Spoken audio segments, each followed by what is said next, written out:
नौसेनेवर टाकलं की असं होणार नाही ना. आपण आधी FIR दाखल केली पाहिजे. तुम्ही आज संध्याकाळपर्यंत करा, नाही तर आम्ही संध्याकाळी परत आहोत. आम्हाला काय ह्याचं राजकारण नाही, संध्याकाळपर्यंत FIR दाखल होईल. बरोबर. अरे मग काय तो तपास होते ना, त्याचं काय तुम्ही तुमच्या वरिष्ठांशी बोला, तुम्ही वरिष्ठांशी बोला. एखादं बोलणार आता एखाद्या आपण काय बांधतोय त्याचं भान सुद्धा असलं पाहिजे. आणि कुठल्या त्या साहेबांना माहिती आहे ना की हा अधिकृत पुतळा आहे, अनधिकृत नाही, अधिकृत आहे. एखाद्या अधिकृत पुतळ्याकडे काय दुर्दैवाने चुकीची गोष्ट घडली तर आपण ताबडतोब FIR करू. तुमच्या कॉन्स्टेबलने किंवा तुमच्या सरकारी कोण असेल तलाठीसारख्या पोलीस स्टेशन बघा, FIR दाखल करायला पाहिजे. मग काय तपास होईल, मग आम्हाला सांगता येईल. आणि मग ते सील करा तुम्ही सगळं आणि मग करा. नाही तर काय इथे आता लोकांचं काय म्हणणं आहे ते लोक सांगतील तुम्हाला. आमचं ते म्हणणं आहे की FIR दाखल करा. छत्रपती शिवाजी महाराजांच्या पुतळा आज निकृष्ट कामामुळे कोसळला, याबद्दल आम्हाला अति दुःख होतं आहे. शिवप्रेमी म्हणून आम्ही याचा निषेध करतो. खरं तर गेल्या 6 महिन्यापूर्वी कोट्यावधी रुपये खर्च करून हा पुतळा या ठिकाणी उभारण्यात आला आणि त्यावेळी इथल्या स्थानिक लोकांनी सुद्धा त्यावेळी पुतळ्याच्या कामासंदर्भात तक्रारी केल्या होत्या, वृत्तपत्रात सुद्धा आल्या होत्या. परंतु त्याकडे पद्धतशीरपणे दुर्लक्ष केलं गेलं आणि जे विरोध करतायत ते आपल्या विरोधात असा त्यांनी समज करून घेतला.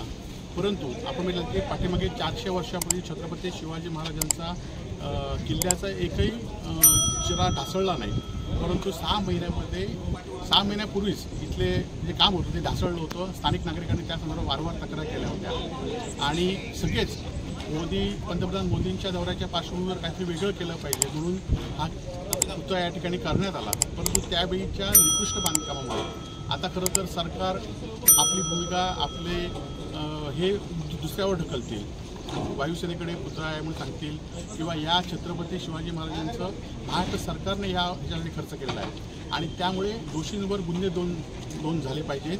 नाहीतर शिवप्रेमी म्हणून आम्ही तीव्र असं आंदोलन संपूर्ण जिल्ह्यातच नव्हे तर महाराष्ट्रभर आम्ही करणार आहोत.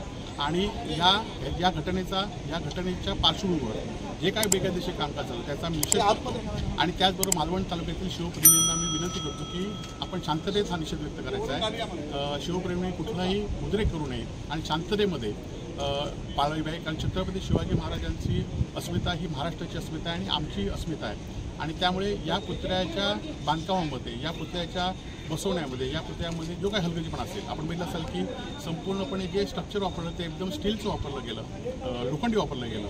ते 6 महिन्यात, वर्षभरातच खरं तर गंजतं. आणि या सगळ्या कामाचा भ्रष्टाचार झाला आहे की याची चौकशीला सरकारने वेगळी समिती देऊन नेमली पाहिजे, नाहीतर आम्ही शिवप्रेमी म्हणून तीव्र आंदोलन करू.